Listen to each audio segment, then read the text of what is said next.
السلام عليكم، اهلا بيكم. يا رب تكونوا بخير وفي احسن حال. كل سنه وانتم طيبين، رمضان كريم علينا وعليكم. وبمناسبه دخول رمضان فاكيد الفراخ المحشيه بتبقى اساس لعزومات وسفره رمضان.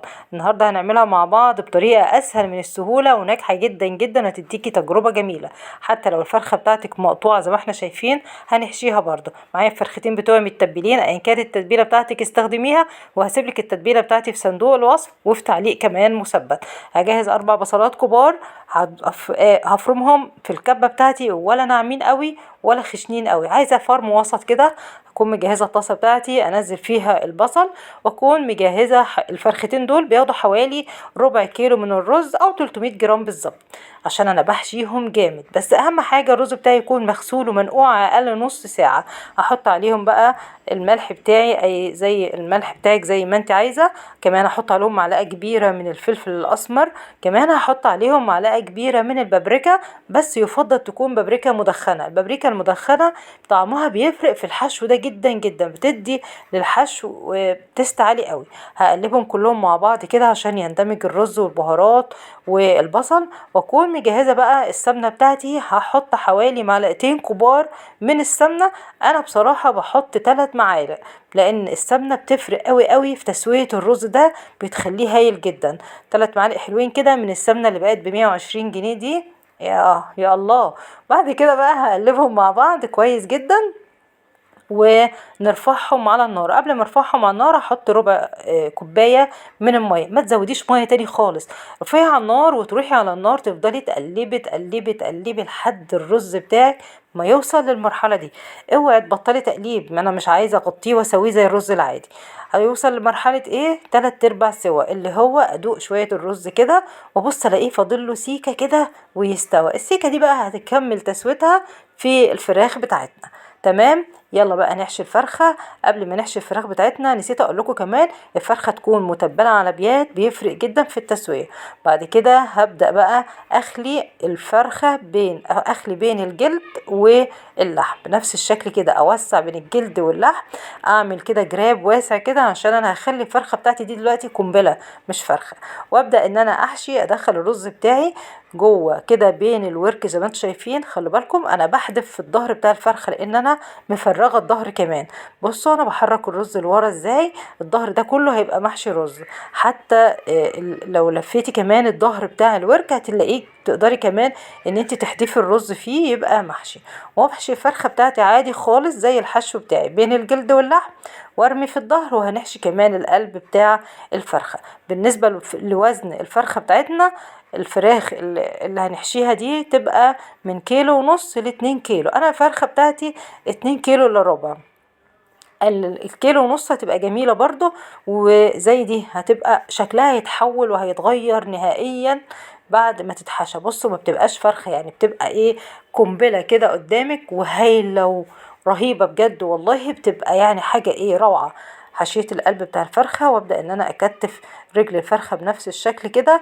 كمان لو حابين تحطوا في الحشوة دي او في الخلطة دي كبد وقوانص براحتكم خالص، لكن انا مش بحب طعمهم فيها علشان كده ما حطيتش. بعد ما بربط الرجل بنفس الشكل، ببدأ ان انا احرك بس الرز كده يمين وشمال عشان يروح في الظهر ورا خالص.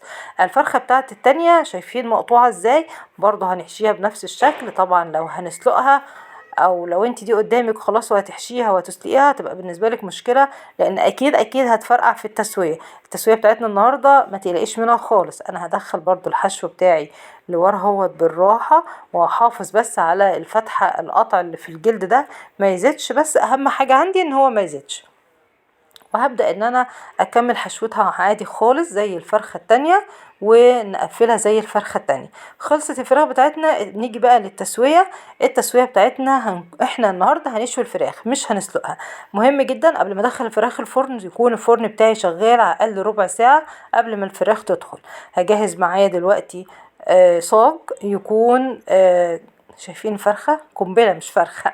هجهز صاج او صينية يكون هحط في الارضية ورقة فويل عشان بس الصينية والصاج بتاعي ما يتبهدلش، وهكون مجهزة شبكة، ضروري جدا جدا شبكة علشان الفراخ لو اتحطت في الارضية بتاعة الصينية هتنزل صوص ومية وهتلزق. لا انا عايزة الدنيا الفراخ تنزل كل اللي فيها وتنشف. اي شبكة، انا الشبكة بتاعتي دي كانت فرق بتاعة شواية كهرباء، والشواية باظت وانا احتفظت بالشبكة بتاعتي. هحط الفراخ بتاعتي وندخل الفرن. اهم حاجة بقى زي ما قلت لكم ربع ساعة قبل ما تدخل الفرن كمان هدخلها، انزل الشبكة بتاعتي لاقل من مستوى قريب من النار، وادخل الفراخ بتاعتي لمدة ساعتين. اول نص ساعة يكون النار عالية جدا، بعد النص ساعة ما تعدي هدي النار بتاعتي خليها وسط، وساعة ونص بالظبط بعد النص ساعة الاولانية يعني ساعتين كاملين طلعي الفراخ بتاعتك هتلاقي احلى تسوية، مش هتلاقي اجمل من كده.